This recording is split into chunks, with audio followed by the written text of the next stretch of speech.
স্বাগত জানাচ্ছি টিবিএন 24 এর নিয়মিত আয়োজন টিবিএন অ্যানালাইসিসের সাথে আছি তাহিয়া রুবাইয়া তপলা। দর্শক, আজ আমরা কথা বলবো অ্যাসাইলাম নিয়ে। প্রতি বছর বিপুল সংখ্যক মানুষ আমেরিকায় এসে আশ্রয় প্রার্থনা করছেন। নিজ জন্মভূমিতে প্রাণনাশের ঝুঁকি যাদের রয়েছে তারা এই সুযোগটি পেতে পারেন। নানা কারণে আশ্রয় প্রার্থনা করা যায়, তবে মূলত 5টি কারণকেই প্রধান কারণ হিসেবে ধরা হচ্ছে। এর মধ্যে রয়েছে জাত বা বর্ণ, ধর্ম, জাতীয়তা, বিশেষ কোনো পেশার সাথে জড়িত কিংবা রাজনৈতিক মতাদর্শের পার্থক্য নিজ দেশের কোনো রাজনৈতিক দলের সাথে। এর মধ্যে যে কোনো একটি কিংবা একাধিক কারণ থাকলে আপনি আশ্রয় প্রার্থনা কিংবা অ্যাসাইলামের অ্যাপ্লিকেশন করতে পারবেন। বর্তমানে অ্যাসাইলাম যারা করেছেন এবং নানাবিধ জটিল প্রক্রিয়ার মধ্য দিয়ে যাচ্ছেন তাদের জন্য এই বিষয়গুলো নিয়ে আজ আমরা কথা বলবো। আমার সাথে আলোচনার জন্য স্টুডিওতে আছেন আমাদের কমিউনিটির জনপ্রিয় মুখ এবং একজন বিশেষজ্ঞ অ্যাটর্নি মীর এম মিজানুর রহমান। মিজানুর রহমান, আপনাকে স্বাগত আমাদের আজকের আয়োজনে। ধন্যবাদ। দর্শক, আপনারাও কিন্তু যুক্ত হতে পারেন। টেলিভিশনের স্ক্রিনে দেখানো নম্বরে ফোন করুন অথবা ফেসবুকে লাইভ স্ট্রিমিংয়ে যুক্ত হতে পারেন।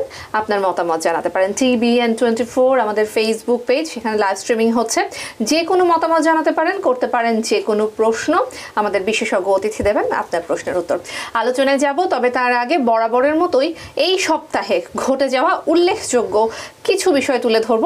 বিশেষজ্ঞদের মতে এই সপ্তাহে ঘটে যাওয়া যেই ঘটনাগুলো আলোচনা কিংবা সমালোচনার মধ্য দিয়ে আমেরিকার অভিবাসন নীতিকে প্রভাবিত করতে পারে, এরকম কিছু বিষয় আমি তুলে ধরতে চাই এবং এরকম কিছু বিষয়ে আলোচনা করতে চাই।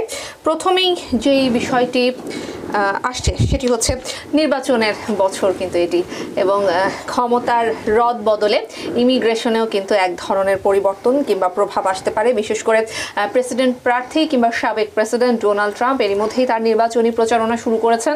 বিভিন্ন জায়গায় বিভিন্ন বিষয় নিয়ে কিন্তু তিনি বক্তব্য দিচ্ছেন এবং তার বক্তব্যের মধ্যে ইমিগ্রেশনের বিষয়টি কিন্তু বারবার উঠে আসছে। আমরা যদি বলি যে আনডকুমেন্টেড আশ্রয় প্রার্থীদের ডিপোর্ট করার বিষয়ে কিন্তু প্রতিশ্রুতিবদ্ধ হয়েছেন ডোনাল্ড ট্রাম্প, এবং একটু পুরনো যে অভিবাসন আইনটা রয়েছে 1950 সালের যে ইমিগ্রেশন আইনটি রয়েছে অপারেশন ওয়েটব্যাক, এর আদলেই ট্রাম্প আসলে ঘোষণা করছেন যে তিনি যদি ক্ষমতায় আসেন তাহলে আনডকুমেন্টেড এই আশ্রয় প্রার্থীদেরকে তিনি আসলে ডিপোর্ট করবেন। যদিও এই পুরো পদ্ধতিটাকে অনেকটা ডিস্টার্বিং, বিরক্তিকর কিংবা অবাস্তব বলছেন ইমিগ্রেশন বিশেষজ্ঞরা, কিন্তু তারপরেও পুরো দেশের আর্থসামাজিক এবং রাজনৈতিক প্রেক্ষাপটে ইমিগ্রেশন খাতে এর প্রভাব পড়ার কিন্তু একটা শঙ্কা রয়েছে। দ্বিতীয় যে বিষয়টি নিয়ে আসবো সেটি হচ্ছে গত সপ্তাহে US department of homeland security জনসাধারণের কিংবা জাতীয় নিরাপত্তার ঝুঁকি সৃষ্টিকারী আশ্রয় প্রার্থীদের ডিপোর্টেশন ত্বরান্বিত করার লক্ষ্যে একটি নতুন নিয়ম চালু করেছে, এবং এই নিয়মের অধীনে যেসব আশ্রয় প্রার্থীদের অপরাধের সাথে জড়িত কিংবা আমেরিকার জন্য হুমকি মনে করা হচ্ছে তাদের বিরুদ্ধে অ্যাসাইলাম অফিসার প্রাথমিকভাবেই কিন্তু ব্যবস্থা নিতে পারবেন। এবং জননিরাপত্তা হুমকি রোধ ছাড়াও আশ্রয় প্রার্থীরা যে দীর্ঘ আইনি প্রক্রিয়ার মধ্যে দিয়ে যায় সেই সময়টাকেও কমিয়ে আনা এই পদ্ধতির একটা উদ্দেশ্য। এবং সবশেষে যে বিষয়টি বলবো সেটি হচ্ছে নিউ ইয়র্ক সিটির কন্ট্রোলার আশ্রয় প্রার্থীদের 60 দিনের আশ্রয়ের সীমা বাতিল করার জন্য সিটি কর্তৃপক্ষকে অনুরোধ জানিয়েছেন। আমরা একদম শুরু থেকেই দেখে আসছি যে 60 দিনের যে নিয়ম, এই নিয়ম নিয়ে কিন্তু কন্ট্রোলার এবং সিটি হল অর্থাৎ মেয়র এরিক অ্যাডামসের মধ্যে বাকবিতণ্ডা কিংবা পাল্টাপাল্টি মত আমরা দেখেছি। কন্ট্রোলার অফিস এরই মধ্যেই কিন্তু 60 দিনের এই সময়সীমাকে অকার্যকর এবং ক্ষতিকর পদ্ধতি বলছেন, এবং 5 মাসের একটি তদন্ত রিপোর্ট তারা তাদের ওয়েবসাইটে প্রকাশ করেছেন, এবং সেখানে দেখা যাচ্ছে যে 60 দিনের যে উচ্ছেদের যে প্রক্রিয়া, এই নোটিশ পেয়েছে প্রায় 10,000 পরিবার, যা 38,000 মানুষের জীবনকে সরাসরি প্রভাবিত করেছে শুধুমাত্র নিউ ইয়র্ক সিটির মধ্যেই। আইনজীবীরা বলছেন এই উচ্ছেদ প্রক্রিয়া শরণার্থীদের ভেতর অভাব এবং ভয়ের অনুভূতিকে বাড়িয়ে দিচ্ছে, ফলে উদ্বেগ এবং অস্থিরতা বেড়ে প্রভাব পড়ছে ইমিগ্রেশন খাতেও।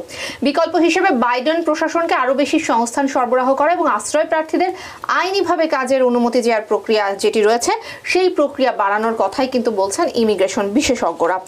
তো আমরা গত সপ্তাহে ঘটে যাওয়া কিছু বিষয় নিয়ে আমরা কথা বললাম, যে বিষয়গুলো আসলে দেশের অভিবাসন নীতিকে প্রভাবিত করতে পারে কিংবা দেশের অভিবাসন যে নীতি রয়েছে সেই নীতিতে আসলে বড় ধরনের পরিবর্তন আনতে পারে বলে বিশেষজ্ঞরা মনে করছেন। এবার আমরা মূল আলোচনায় ফিরে যেতে চাই। আমাদের সঙ্গে অ্যাটর্নি মীর মিজানুর রহমান রয়েছেন, আমরা আবারও তাকে স্বাগত জানাবো। মীর মিজানুর রহমান, অ্যাসাইলাম নিয়ে কথা বলবো। আমরা যেই শিরোনামটার কথা বলছিলাম যে অ্যাসাইলাম আবেদন করার পরে যদি কেউ কোনো জটিলতার মুখোমুখি হয়, কোনো রকম কোনো সংকটের মুখোমুখি হয়। আমি আসলে সেখান থেকেই শুরু করতে চাই। কোন একজন আবেদনকারী অযোগ্য, তাকে ঘোষণা করা হলো, তাহলে তিনি কি করবেন? পুনরায় আবেদন করতে পারবেন কিনা, কিংবা আগের বার যে অযোগ্য ঘোষণা করা হলো এটার কোনো প্রভাব আসলে পরবর্তীতে পড়বে কিনা? আচ্ছা, ধন্যবাদ। তো আমি সঞ্চালক ম্যাডামের অনুমতি সাপেক্ষে প্রথমে একটা কথা বলে নিতে চাই, যদি আপনি অনুমতি দেন। অবশ্যই। সেটা হচ্ছে এই মুহূর্তে, যেমন আজকে হচ্ছে বাংলাদেশের সকাল 8টা, আজকে বাংলাদেশের টেকনাফ থেকে তেঁতুলিয়াতে অসংখ্য গ্রামে, উপজেলাতে, ইউনিয়নে কিছু ঘটনা ঘটার কথা। সেটা হচ্ছে কিছু বিয়ের সানাই বাজবে। এটা সুখবর, ভালো কথা, কিন্তু এর মধ্যে কিছু কিছু বিয়ে বন্ধ করার উচিত। একটু অবাক লাগছে, আমি এটা একটু ব্যাখ্যা করি। জর্জিয়ার আটলান্টা থেকে একজন এলেন, এনে একটা চিঠি দেখালেন, ওনার সিটিজেনশিপ পরীক্ষার ডিসিশন, আর সেটা ওই ডিনাইড হয়েছে এবং ব্যাখ্যাটা লেখা আছে। এরকমের কিছুদিন ধরেই আমি বেশ কয়েকটি এরকমের চিঠি দেখছি আর কি। ম্যাসাচুসেটস থেকে এসছেন, কানেটিকাট থেকে এসছেন, নিউ ইয়র্ক তো আছেই। কি ব্যাপারটা হচ্ছে, কোনো বাবা বা মা যিনি গ্রিন কার্ড হোল্ডার, উনি ওনার সন্তানদের জন্য আবেদন করতেই পারেন। তার মধ্যে একটা ক্যাটাগরি হচ্ছে F2B, যারা 21 হয়ে গেছে কিন্তু অবিবাহিত, তাদের জন্য অ্যাপ্লাই করলেন, পিটিশন বলে, I-130 মিলিয়ন পিটিশন, সেটা অ্যাপ্রুভ হলো। কিন্তু যেহেতু এটা একটা প্রেফারেন্স ক্যাটাগরি, এর জন্য একটা ওয়েটিং পিরিয়ড আছে, এবং এর মধ্যে যদি এটা অ্যাপ্রুভড হয়ে যায়, হ্যাঁ, তাহলেও যদি গ্রিন কার্ড হওয়ার আগে ওনারা বিয়ে করেন, তাহলে এটা অ্যাপ্রুভড হয়ে গেলেও এটা রিভোকড হয়ে যাবে। এই যে ব্যাপারটা অনেকে বুঝতে পারেন না, বা সময়ের ব্যাপারটা আমি একটু নিয়ে ব্যাখ্যা করি। সেটি হচ্ছে যে এগুলো সবই হলো, উনি বিবাহিত না, গ্রিন কার্ডের ফাইনাল যে কনসুলার প্রসেসিংয়ে, কনসুলেটে, এমবেসিতে ইন্টারভিউ হলো এবং সুখবর হলো, উনি পাস করলেন, পাসপোর্ট রেখে দেওয়া হলো, খুশির খবর, এনি টাইম উনি চলে আসবেন। এর মধ্যে বাংলাদেশে ওই যে হুমায়ুন আহমেদের উপন্যাসে বড় দুলাভাই নামে এ ধরনের কিছু মুরব্বী মানুষ থাকেন। উনি আসলেন বরিশাল থেকে কি দিনাজপুর থেকে, নামলেন, এসেই যদিও অন্যান্য আত্মীয় স্বজনরা আছে, ওনার প্রথম কথাই হচ্ছে ওই সুখবর বাদ দিয়ে ছেলে পাওয়া গেছে। কি ব্যাপার, মেয়ে এখন চলে যাচ্ছে আমেরিকাতে, এটা কিভাবে একটা মেয়েকে একা পাঠাবে, একটা বিয়ে দিয়ে দিই। তো বিয়ে হলো, সবাই দাওয়াত টাওয়াত খেলো, উনি আসলেনও, ওনাকে উনি প্যাকেট ট্যাকেট দিলেন ইমিগ্রেশনে, কি যেন বলে সিল চাপ্পর দিয়ে, তো ওনাকে পাঠিয়ে দিল। সাধারণত কোনো প্রশ্ন করা হয় না, সিল প্যাকেট থেকে দেওয়া হলো। এখন ঘটনাটা হচ্ছে এখানে একটা বিপদ সৃষ্টি হলো। কি ব্যাপার, এই যে উনি এসে যখন আমেরিকাতে মানে বিমানে নেমে ওই যেই কিউবিকেলে যেই অফিসার থাকে, উনি যে স্ট্যাম্প করে যে ওনাকে ওয়েলকাম টু আমেরিকা বলে ভেতরে আনলেন, সেই সময়টা হচ্ছে ওনার গ্রিন কার্ডটা হলো। এবং তার আগে যদি উনি এই বিয়ে করে থাকেন, যেটা হয়েছে এই ব্যাপারে, তাহলে ওনার এই গ্রিন কার্ড হয়নি। হ্যাঁ, স্ট্যাম্প হয়েছে, পরে কার্ডও আসবে, সবই হচ্ছে, কিন্তু এরপরে যেটা হলো ম্যাক্সিমাম ক্ষেত্রে উনি এসেই তো ন্যাচারালি ওই যেই ছেলেকে বিয়ে করেছেন ওনার জন্য অ্যাপ্লাই করবেন। ওই সময়ে হচ্ছে একটা ঘটনা হতে পারে, আবার যখন সিটিজেনশিপের অ্যাপ্লাই করলেন তখন একটা ভাবে হতে পারে, এটা কোনো না কোনো সময় এটা ধরা পড়বে।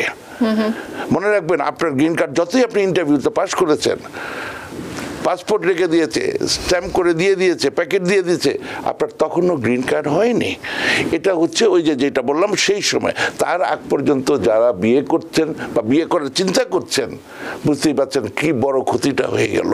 সেদিন এক ভদ্রমহিলার সাথে তার মা আসলেন, বস্টন না, সাবার্বে একটা জায়গা থেকে, বললেন যে এই ভুলটা আমরা করেছি, এটা তো খেসারত এখন দিতেই হবে, বিকজ এটা মানে ভয়ঙ্কর একটা ঘটনা ঘটে গেল। বুঝতেই পারছেন যে এটার জন্য কত বড় সর্বনাশ হয়ে গেল। তা আপনারা কাইন্ডলি একটু বিবেচনা করে দেখবেন এবং এই ব্যাপারটা বলে আমি আপনার দিকে যেতে চাই। আমার বিষয়টিতে যাবেন, আমিও একটু আসলে যুক্ত করতে চাই। অর্থাৎ আমরা মূল আলোচনায় যাব তার আগে আমাদের অতিথি যেটি বললেন যে এক ধরনের সচেতনতা আর কি, এই ধরনের ঘটনা যেহেতু অহরহ ঘটছে, এক ধরনের সচেতন বার্তা আপনি দর্শকদেরকে দিলেন। আমার না, এটা TVN 24 কর্তৃপক্ষের যেই এই অনুষ্ঠান, তারা তো সমাজের জন্য কিছু করার জন্য এই অনুষ্ঠানটা করছে। আমি এখানে জাস্ট একজন অ্যাসিস্ট্যান্ট।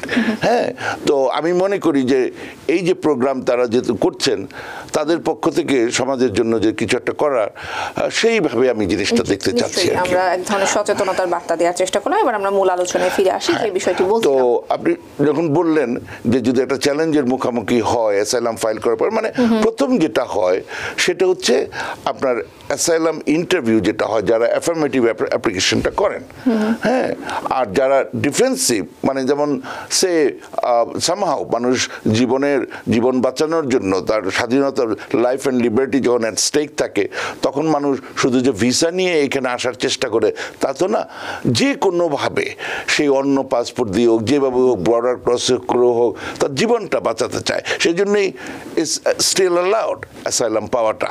হ্যাঁ, তো যাই হোক, তো এই যে আসলেন, তখন ওনারা সাধারণত ডিপোর্টেশন প্রসিডিংসে, যেটাকে এখন বলা হয় রিমুভাল প্রসিডিংস, সেখানে ওনাকে নেওয়া হয় কমেন্সেস। আচ্ছা, ওখানে হলে তাহলে ইমিগ্রেশন কোর্টের যে ফাইনাল যে হিয়ারিংটা হয়, ইন্ডিভিজুয়াল হিয়ারিং বলে বা মেরিট হিয়ারিং বলে, তো সেখানে হতে পারে। আর যারা এখানে ভেতরে এসে অ্যাপ্লাই করেন অ্যাফার্মেটিভলি, হ্যাঁ, তারা হচ্ছে অ্যাসাইলাম ইন্টারভিউতে গিয়ে ধরেন তাদের অ্যাপ্রুভাল হলো না, তা অ্যাসাইলাম ইন্টারভিউ যেটা অ্যাসাইলাম অফিসার কন্ডাক্ট করেন, সেখানে যদি এটা না হয়, তাদের ওই রেজাল্টের চিঠিতে ক্লিয়ারলি বোল্ড লেটারে লিখে দেওয়া হয় this is not a denial. ওনারা বাই দ্য টাইম যদি ফাইন্ড আউট করে যে আপনি ইলিগাল আছেন, হ্যাঁ, কারণ আপনি আসলেন ভিজিটার ভিসায়, আপনার থাকে 6 মাস সময় আপনি এখানে থাকতে পারবেন, যতই আপনার 5 বছরের কি 10 বছরের মাল্টিপল ভিসা থাকুক, হ্যাঁ, তো তখন ওই 6 মাস পরে আর অন্য কিছু না হলে, কিন্তু যদিও আপনি অ্যাসাইলাম অ্যাপ্লিকেশন ফাইল করেন, আপনার কোনো স্ট্যাটাস থাকে না।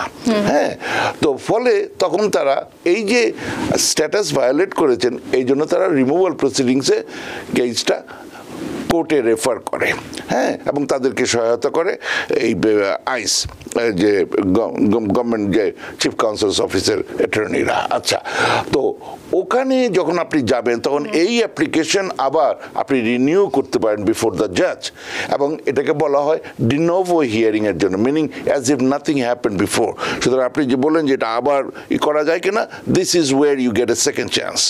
আচ্ছা, তো সেটাও ধরেন হলো এবং মেরিট হিয়ারিংয়ে গেল, সেখানেও আপনি ডিনাইড হতে পারেন এবং তাহলে অর্ডার অফ রিমুভাল হয়ে যায়। আচ্ছা, ওটাই কি জীবনের শেষ কথা? না, ওই যে বললাম পথের বাঁক আছে, কিন্তু সেটাই জীবনের শেষ কথা না। জীবনের পথ অনেক, মানে অনেক লম্বা, বা এটাকে আরো সুন্দর কোনো শব্দ হয়তো আছে আর কি, গেল। তখন যেটা আপনি করতে পারেন, উইদিন 30 days আপনি আপিল করতে পারেন to board of immigration appeals. সেটা হচ্ছে হাইয়েস্ট অ্যাডমিনিস্ট্রেটিভ আপিলেট বডি। এখানে একটু কথা মনে রাখতে হবে, আইনে একটা কথা আছে মেইল বক্স রুল, মানে আপনি যখন মেইল বক্সে এটা দিলেন, তখনই ওইটাকে মানে ফাইল করার মতো মনে করেন। নো, ইমিগ্রেশনে বোর্ড অফ ইমিগ্রেশন আপিলসে ওটা রিসিভ করতে হবে 30 দিনের মধ্যে। এটা একটু কাইন্ডলি মনে রাখবেন। যদি একদিনও দেরি হয়, আপনার আপিল অটোমেটিক্যালি খারিজ হয়ে গেল, আপনার এটা কাজ করবে না। আপনি যতই আপনি ওই যে পরে অনুরোধ করেন, এটা হবে না। হ্যাঁ, নতুন করে কি আবার প্রসেস শুরু করতে হবে? এই দীর্ঘ প্রসেস হবে না, করা যাবে না। সেটা একমাত্র মোশন টু রিওপেন, এবং ব্যাপারটা হচ্ছে ইটস এ নো। আচ্ছা, ফলে আপনারা কাইন্ডলি মনে রাখবেন, because people sneeze. Because not everyone washes their hands. Because kids touch a lot of things. Set a date to get your COVID shot and RSV if eligible. Because if you're wondering, should I get my COVID shot? Think about other people. Learn more at nj.gov/health/vaccines.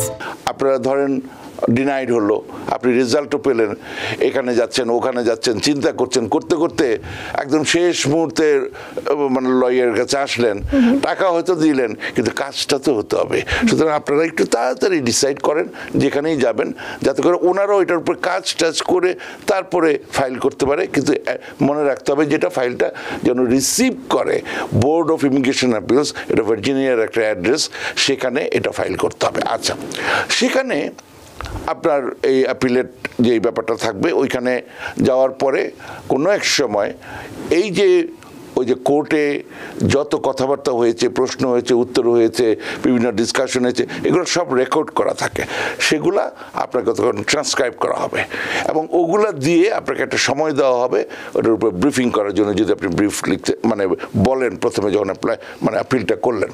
আচ্ছা, তো ওগুলা দিয়ে তারা একটা result দিল, সে ওখানেও আপনি denied হলেন, তখন কি হবে? ওটাই কি শেষ? না, আপনার যদি বোর্ড অফ ইমিগ্রেশন অ্যাপিলসে আপনার কেস ডিনাইড হয়ে যায়, অ্যাপিল ডিসমিসড হয়ে যায়, তখন আপনি আমেরিকার হাইয়েস্ট যে কোর্ট, ইউএস সুপ্রিম কোর্টের অধীনে তার ঠিক নিচে 11টা circuit, US court of appeals for various circuits, এরকম 11টা কোর্ট আছে। আপনার যেখানে হিয়ারিংটা হয়েছিল সেই অনুযায়ী আপনার কি যেন বলে, এই যেই কোর্টের যেখানে জুরিসডিকশন, মানে ওই শহরটা যেই অ্যাপিলস কোর্টের জুরিসডিকশনে আছে, সেই অ্যাপিলস কোর্টে, যেমন যদি নিউ ইয়র্ক হয়, এটা second circuit court of appeals, ওখানে আপনি আবারও সেই কথা 30 দিনের মধ্যে আপনি আপিল করতে পারেন। এটা পিটিশনস ফর রিভিউ বলে। তো এভাবে করে হ্যাঁ, আপনি একের পর এক আপিল করে আপনি শেষ চেষ্টা করতে পারেন। হ্যাঁ, ইউএস সুপ্রিম কোর্ট তো আছেই, কিন্তু সেখানে আপনি সরাসরি আপিল করতে পারেন না, ওদেরকে পারমিশন দিতে হয়। ও কথা আজকে নাই গেলাম। মোট কথা হচ্ছে, এই যে ইন্টারভিউ হলো, ওখানেই শেষ কথা না, তারপর ইমিগ্রেশন কোর্টে যাবে, তারপরে কি জানি বলে বোর্ড অফ ইমিগ্রেশন অ্যাপিলসে যাবে, তারপরে সার্কিট কোর্টে যাবে। এইভাবে হচ্ছে বিভিন্ন সময় আপনি বিভিন্ন চ্যালেঞ্জের মুখোমুখি হলেও আপনি এটা আপিল করে আপনি চেষ্টা করতে পারেন এবং দেখাতে পারেন যে লোয়ার কোর্টে, লোয়ার বডিতে কিভাবে তারা ভুলটা করেছে। এখানে শুধু একটা কথাই হচ্ছে, আমরা যখন কেসগুলো করি ইমিগ্রেশন কোর্ট লেভেলে, আমরা ক্লায়েন্টকে বলি you hope for the best, আর নিজেকে বলি প্রিপেয়ার ফর দ্য ওয়ার্স্ট। আমরা সবসময় ভাবি ক্লায়েন্ট হারবে। এটা কেন ভাবি? ব্যাপারটা হচ্ছে, এই যে সব কিছু আপনি ওখানে দাখিল করলেন, তা মানে ইমিগ্রেশন কোর্টে হিয়ারিংটাই মেইন কথা না, তার আগে প্রচুর এভিডেন্স সাবমিট করতে হয়, মেমোরেন্ডাম অফ ল লিখতে হয়, এগুলো করলেন। করার পরে ওখানে হিয়ারিং হলো, আপিলসে গিয়ে আপনি নতুন এভিডেন্স সাবমিট করতে পারেন না। ওখানে আপনার দেখাতে হবে ইমিগ্রেশন জাজ কি ভুলটা করেছে। তো ফলে আপনার যত ধরনের এভিডেন্স আছে, সব কিছু যত পসিবল জিনিস আছে বা যত ধরনের প্রশ্ন করা যায়, ওগুলো ওই হিয়ারিংয়ের সময়, আর ওই এভিডেন্স তার 60 ডেজ আগে, আমার কাছে রুল হচ্ছে 60 ডেজ, বিকজ ডিফল্ট রুল হচ্ছে 15 দিন আগে, কিন্তু ম্যাক্সিমাম জাজ 30 ডেজ আগে সময় দেয়, যেগুলো সব সাবমিট করতে হবে। আর প্রচুর কেসে আছে যেখানে 60 ডেজ রুল দেওয়া হয়।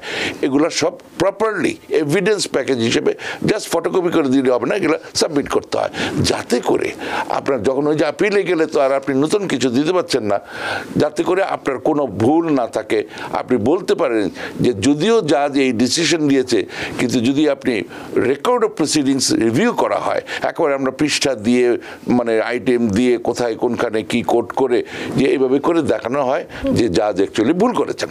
তো ঠিক তেমনি আপার লেভেলে গেলে এই জিনিসটা। আরেকটা জিনিস অনেকে ভুল করে, যেমন বোর্ড অফ ইমিগ্রেশন অ্যাপিলসে আপনার ডিনাইড হলো, ডিসমিসড হয়ে গেল, আপনি যদি সাথে সাথে ওই সার্কিট কোর্টে আপিলটা না করেন, তাহলে যেই সমস্যাটা হয়, অনেকে করে কি মোশন টু রিকনসিডার করে, আবার ওটা করলে তারপরে যদি আপনি সার্কিট কোর্টে যান, তাহলে স্কোপটা খুব লিমিটেড হয়ে যায়, যে ওই যে মোশন টু রিওপেন ডিসিশন যেটা ডিনাইড হয়েছে, সেখানে অ্যাবিউজ অফ ডিসক্রিশন হয়েছিল কিনা।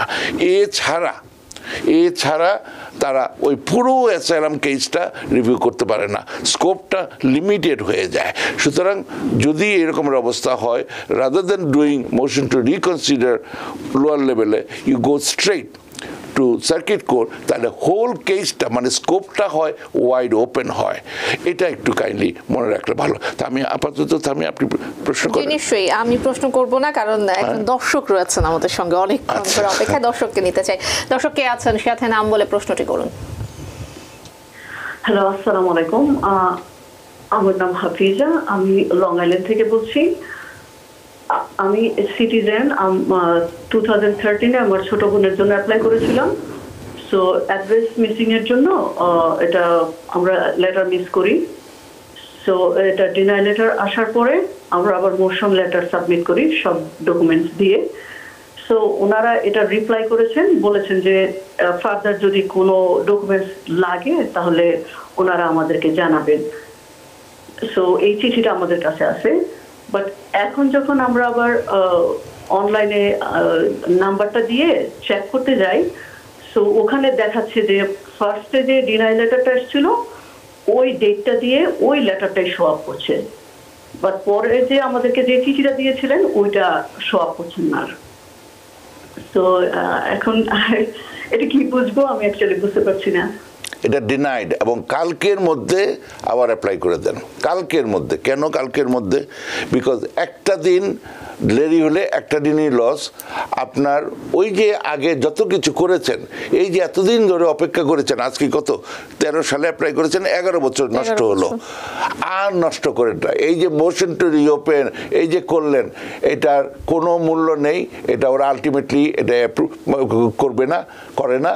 আপনাকে আবার করতে হবে। ফলে যদি মানে বাজে কথা বলবো না, হ্যাঁ, যদি ভালো চান আপনি কালকে আবার পিটিশনটা করে দেন, নালে খালি পিছাতেই থাকবে। ধন্যবাদ। অর্থাৎ অনলাইনে যে আপডেটটা দেখাচ্ছে ওই আপডেটটা ধরেই আসলে কাজ করতে হবে। ব্যাপারটা হচ্ছে অনলাইনের প্রশ্ন। This is what the result is. Server জটিলতার কি কোনো শঙ্কা থাকে, যে সার্ভারে আপডেট হয়নি এরকম কোনো শঙ্কা কি না? থাকে? আমি বলছি যে ওইটা যদিও মানে ওই যে ওরা ওই কি চিঠি দিয়েছে ইত্যাদি, আমি জানি এটা রেজাল্ট হচ্ছে ডিনাইড। আচ্ছা, এটা করে কোনো লাভটাভ হয় না। জাস্ট পরের দিন অ্যাপ্লাই করে দেন যদি ভালো চান।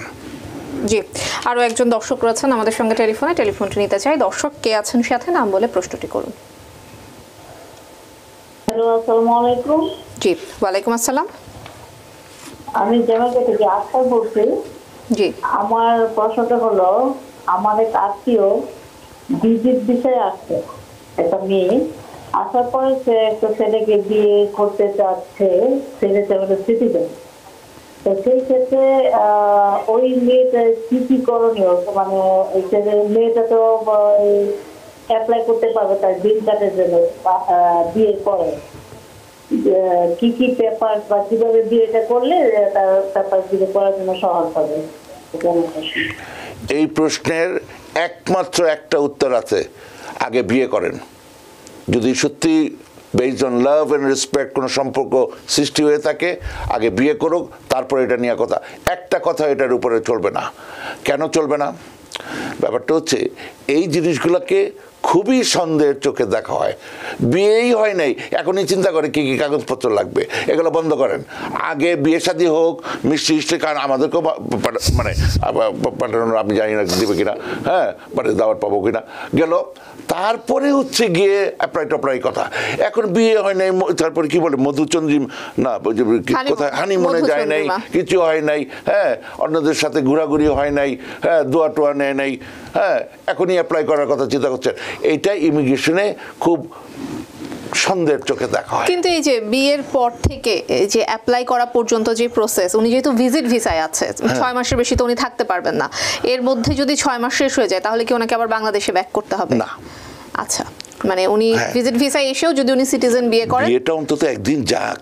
এই জন্য বলছি যে আগে বেচারি যেই ভদ্রমহিলা, উনি কিন্তু একটা স্বপ্ন নিয়ে আছেন, একটা বিয়ে হবে, ছেলের স্বপ্ন নিয়ে আছে, ওগুলা তাদেরকে ওগুলো নিয়ে ব্যস্ত থাকতে দেন, একটু ফুরসত দেন। তারপরে 2টা দিন গেলে মানে এখানে 1 মিলিয়ন লয়ার আছে, হ্যাঁ, কোনো চিন্তা করেন না, প্রচুর লয়ার আছে, এটা নিয়ে চিন্তা করবেন না। কি কি লাগবে, ওটা হচ্ছে কি লাগবে, ওই তাদের 2-3 দিন যেতে হবে। এটা হচ্ছে প্রথম দ্বিতীয় কথা লাইফ চেঞ্জিং ম্যাটার, ছেলের ব্যাকগ্রাউন্ড চেক করাটাও একটু জরুরি। হ্যাঁ, একটু সময় দেন, দেখবেন সব ঠিক হয়ে যাবে। হ্যাঁ, ওই বিয়েটা হতে হবে আগে, এটাই হচ্ছে বড় কথা, আর কিচ্ছু লাগবে না। আরো একজন দর্শক রয়েছেন, নিয়ে আসতে চাই টেলিফোনটি। দর্শক কে আছেন সাথে, নাম বলে প্রশ্নটি করুন। দর্শক শুনতে পাচ্ছেন? হ্যালো, জি দর্শক, নাম বলে প্রশ্ন করুন। আসসালামু আলাইকুম, আমি নিজাম বলছিলাম জ্যামাইকা থেকে। আমার কোশ্চেন হচ্ছে নিজাম সাহেবের কাছে।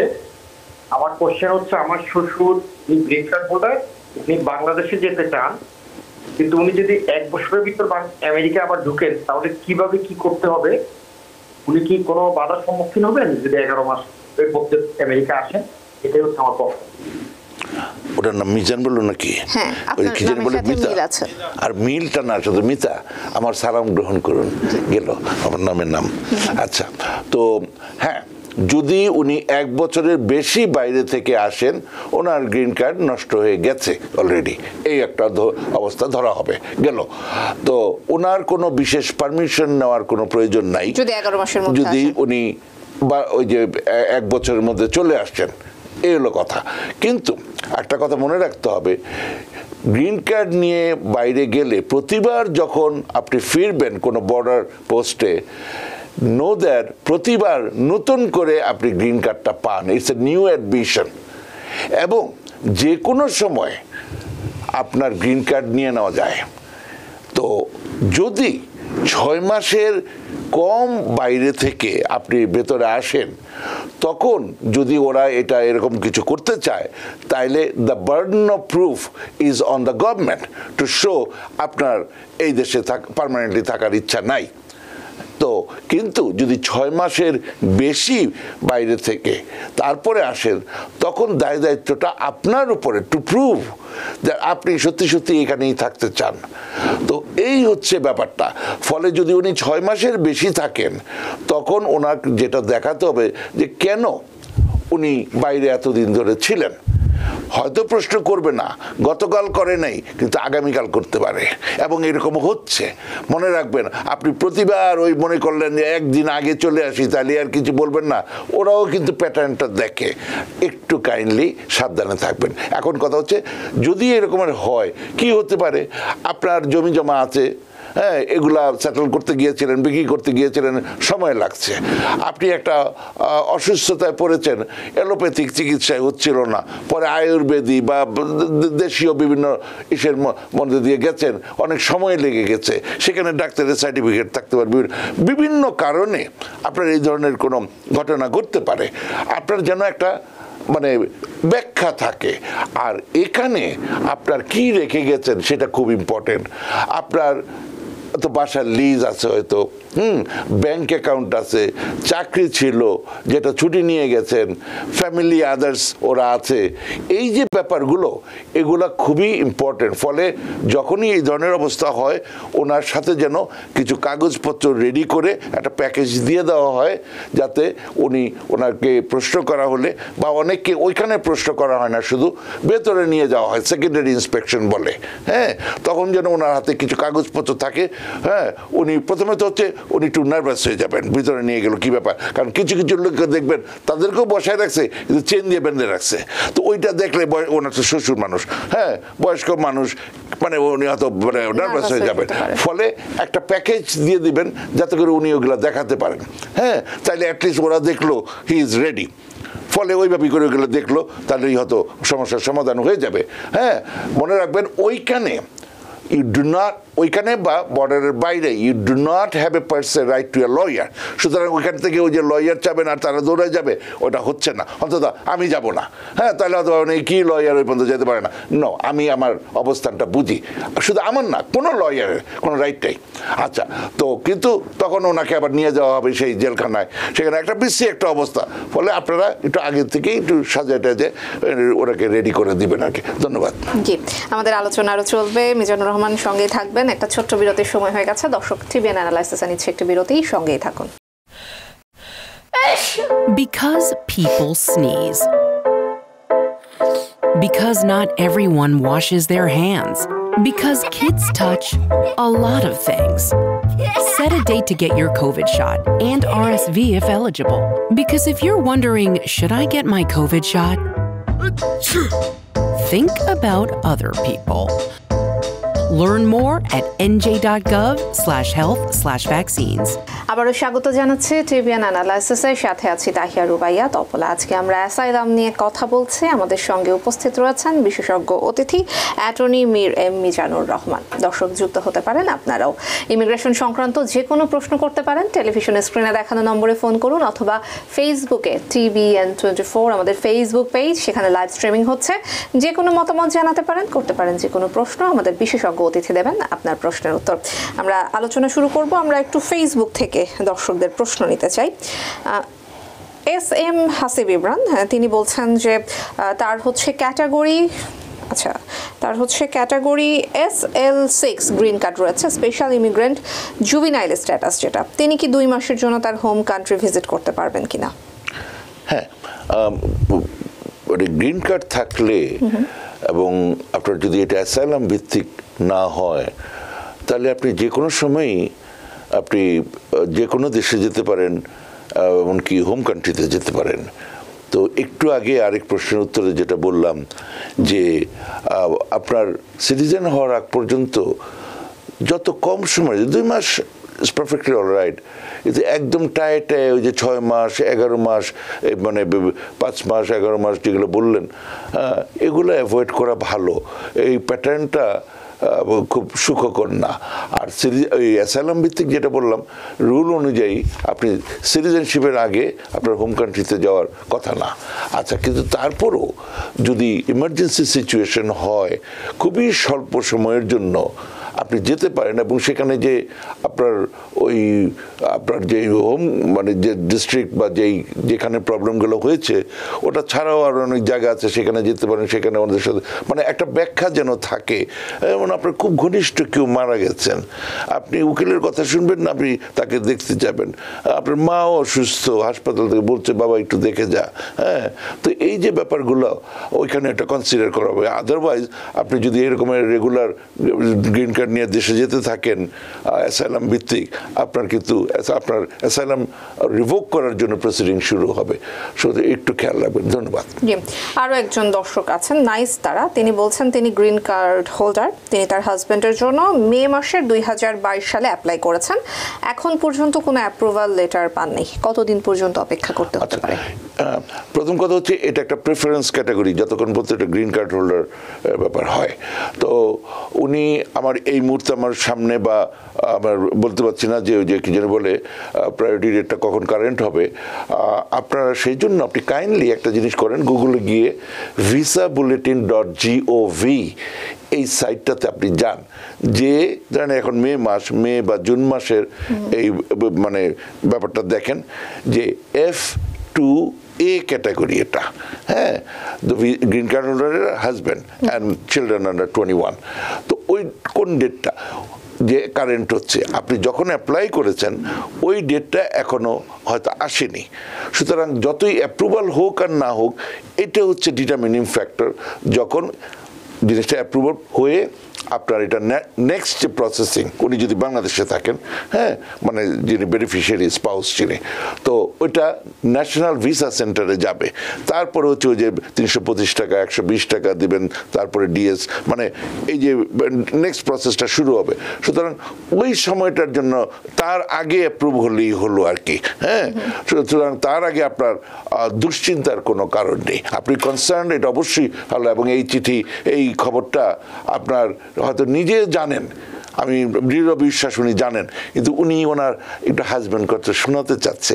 কারণ হাজব্যান্ড ওখানে অধীর আগ্রহে বসে আছেন, তার স্ত্রীর সাথে একসাথে হবেন, হ্যাঁ ইউনাইটেড হবেন। এতদিনও কেন অ্যাপ্রুভ হচ্ছে না, ঠিকমতো করা হলো কি না, একটা চিন্তায় থাকতেই পারে। তো উনি হয়তো চাচ্ছেন যে আমাদের TBN24 থেকে কিছু একটা বলা হোক, উনিও যাতে একটু সান্ত্বনা পান। তো যিনি আছেন উনি আশা করি এই প্রশ্নের উত্তরে কিছুটা হলো আশ্বস্ত হয়েছেন। জি, আরো একজন দর্শক রয়েছেন টেলিফোনে। দর্শক কে আছেন সাথে, নাম বলে প্রশ্নটি করুন। জি, আমি 2 বছর যে আমার অ্যাসাইলাম কেস আমি ইন্টারভিউ দিয়েছি, এখনো কোনো রেজাল্ট পাইছি না। কতদিন এখন আর কি করা, কোনো লেটার পাইছি না, অনলাইনে মারলে প্রসেসিং দেখায়। কতদিন আগে ইন্টারভিউ? 2 বছর হয়ে গেছে 2 বছর ইন্টারভিউ হয়ে দিয়েছেন, গেছে। অনলাইনে প্রসেসিং দেখাচ্ছে। এটা খুব ভালো খবর না। আমি জানি না আপনার উনি কি আছেন কিনা, কবে অ্যাপ্লাইটা করলেন? হ্যাঁ, দর্শক অ্যাপ্লাই করেছেন কবে, তারিখটা কি স্পেসিফিক বলতে পারেন? আজকে থেকে 2 বছর আগে, 2 বছর হয়ে গেছে। না, ওটা হচ্ছে ইন্টারভিউটা, প্রথম অ্যাপ্লিকেশনটা করেছেন কবে? দর্শক আপনার অ্যাপ্লিকেশন কবে ছিল? আমি ইন্টারভিউ দিয়েছি, আজকে 2 বছর হয়েছে। 2 বছর আগে আপনি ইন্টারভিউ দিয়েছেন, আপনি প্রথম অ্যাপ্লিকেশন করেছিলেন কত সালে? জি, আচ্ছা, ঠিক আছে, ঠিক আছে, হ্যাঁ ঠিক আছে। মানে ধরে নেওয়া হয়, বিকজ এমনও ঘটনা আজকেও এরকম কেস পেলাম যে 16 সালে অ্যাপ্লাই করেছেন, হ্যাঁ এখনো ইন্টারভিউ হয়নি। ফলে আপনার যেহেতু 2 বছর আগে ইন্টারভিউ হয়েছে, তাহলে বেশ আগে আপনার সেই জন্য বোধহয় মনেও নেই যে কবে আপনি অ্যাপ্লাই করেছিলেন। তো এইরকম যাদের অবস্থা যে সে 2016-এ উনি অ্যাপ্লাই করেছেন, কিন্তু 2014-এ অ্যাপ্লাই করেছেন, আজকে 2024, হ্যাঁ যতই ইন্টারভিউ হোক এখনো তো প্রসেসিং শেষ হয়নি। এই ধরনের কেসে আমি সোজা সু করি। আপনি মানে সোজা কথা, ফেডারেল কোর্টে সু করতে হয় এদের বিরুদ্ধে, যে এই যে এইভাবে পড়ে আছে তো আছেই, হ্যাঁ আমি কোর্টকেও সু করি এবং ডেট পাই। মানে এরকমই তার 2 বছর আগে ফাইনাল হিয়ারিং হয়েছে, এখন পর্যন্ত ডিসিশন দেয় না। তারপরে আবার ইউএস অ্যাটর্নির একটু সময় চায়, আমি এই ধরনের কিছু সময়ও দিই না, যে না you have to get it done by now. তো এই হচ্ছে ব্যাপারটা। কারণ আপনার এইভাবে করে পড়ে থাকবে, আপনার কেস যদি স্ট্রং হয় আপনার ভয়ের কি আছে?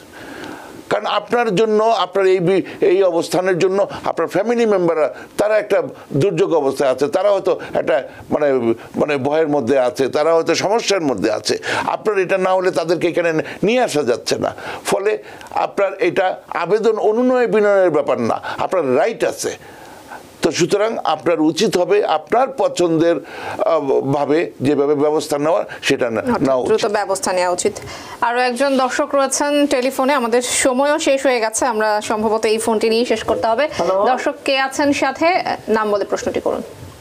হ্যালো, আসসালামু আলাইকুম। ওয়ালাইকুম আসসালাম। হ্যাঁ, আমি লং আইল্যান্ড থেকে বলছি। আমার 2007-এ অ্যাপ্লাই করা হয়েছিল, তো ওদের সব কাগজপত্র হয়েছে, কল করবে বলছে, কিন্তু এখনো কোনো কল করতেছে না। আমরা জানতে চাই আপডেটটা কি। নিয়ম অনুযায়ী নিজে কথাবার্তা বলা খুব যারা 2007 সালে অ্যাপ্লাই করেছেন তাদেরটা বর্তমানে একটা ফাইনাল স্টেজে আছে, এবং সেই ফাইনাল স্টেজে হচ্ছে সমস্ত ডকুমেন্টস দিয়ে, ফি দিয়ে, অ্যাপ্লিকেশন দিয়ে, এটাকে বলে DQ একটা শব্দ, ডকুমেন্টারিলি কোয়ালিফাইড হয়ে তারা এখন ইন্টারভিউর জন্য রেডি। এবং এটা দিয়ে আপনারা আরেকটা জিনিস দেখতে পারেন, এটা দিয়ে হয়তো অনেকের প্রশ্নের উত্তর হয়ে যাচ্ছে যে দেখেন সেই এগুলা করেও বসে আছেন, এখন পর্যন্ত ইন্টারভিউর জন্য ডাকেনি। এটা ফাইনাল স্টেজ হয়ে গেছে, যে কোনো সময় ডাকবে, কিন্তু এখনও ডাকেননি। তো এটা দুঃখজনক, কিন্তু because of like a resources, scarcity of resources, enough লোক বল নেই, এই জন্য তারা এখনও ডাকছে না। কিন্তু ওই যে বললেন সমস্ত কিছু হয়ে গেছে, ফলে আপনার দিক থেকে যেগুলো করার, আপনি এইটাতে খুশি হতে পারেন যে আপনাদের দিক থেকে যেগুলো করার সেগুলো হয়ে আছে, এখন যে কোনো সময় ইন্টারভিউটা হবে, এটা তাদের উপরে। কিন্তু আপনার অ্যাটলিস্ট ভালো লাগা উচিত যে আপনি এই পর্যায়ে পর্যন্ত চলে আসছেন সাকসেসফুলি, আলহামদুলিল্লাহ। জি, মিজানুর রহমান, আমাদের আলোচনা আরও চলতে পারতো, অনেক দর্শক আমাদের সঙ্গে কানেক্টেড হয়ে আছেন, অনেকগুলো প্রশ্ন জমে আছে, কিন্তু সময় স্বল্পতার কারণে আমরা নিতে পারছি না, খুবই দুঃখিত। আপনাকে অসংখ্য ধন্যবাদ আজকে সময় দেওয়ার জন্য। আপনাকে ধন্যবাদ। ধন্যবাদ জানাবো দর্শকদেরকেও। টিবিএন অ্যানালাইসিসে এই ছিল আমাদের আজকের আয়োজনে। টিবিএন 24-এর সঙ্গেই থাকুন। টিবিএন 24 টেলিভিশন দেখতে আজই কল করুন 7187776556। লগ ইন করুন www.totalcablebd.com। নিউ ইয়র্ক থেকে সম্প্রচারিত টিবিএন 24 টেলিভিশন বিশ্বজুড়ে বাঙালির কণ্ঠস্বর।